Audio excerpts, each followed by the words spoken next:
காங்கிரஸ் முன்னாள் தலைவர் ராகுல் காந்தி வயநாடு தொகுதியில் போட்டியிட வேட்புமனு தாக்கல் செய்தார். அந்த காட்சியை தற்போது பார்ப்போம். I, Rahul Gandhi, having been nominated as a candidate to fill a seat in the House of the People, do solemnly affirm that I will bear true faith and allegiance to the Constitution of India as by law established, and that I will uphold the sovereignty and integrity of India.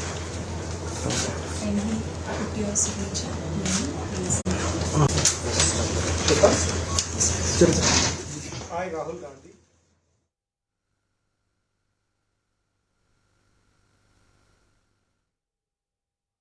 That I will bear true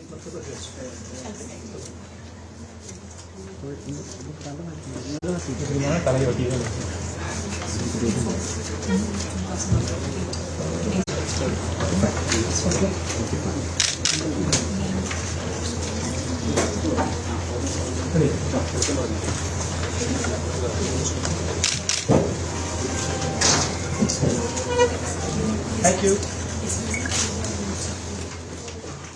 இது பற்றிய விவரங்களை செய்தியாளர் சிவசபாபதி வழங்கிட கேட்கலாம். சிவசபாபதி வணக்கம்.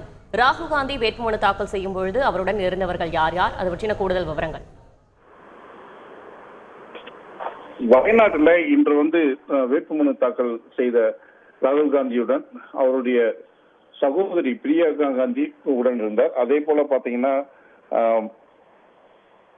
Communist அதாவது காங்கிரஸ் கட்சியினுடைய மாநில தலைவர் வேணுகோபால் கூட இருந்தாங்க.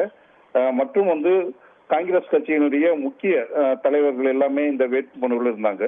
இவங்க பாத்தீங்கன்னா கல்பேட்டாவிலிருந்து திறந்தவெளி வாகனத்தின் மூலம் ஊர்வலமா செல்றப்போ நூற்றுக்கணக்கான தொண்டர்களும் பொதுமக்களும் ராகுல் காந்தியை வரவேற்று கையசைத்து மலர்லாம் தூவி வரவேற்றாங்க. இதன் பின்னர் பாத்தீங்கன்னா வயநாடு மாவட்ட ஆட்சியர் அலுவலகத்துல இவர் தற்பொழுது வேட்புமனு தாக்கல் செய்துள்ளார்.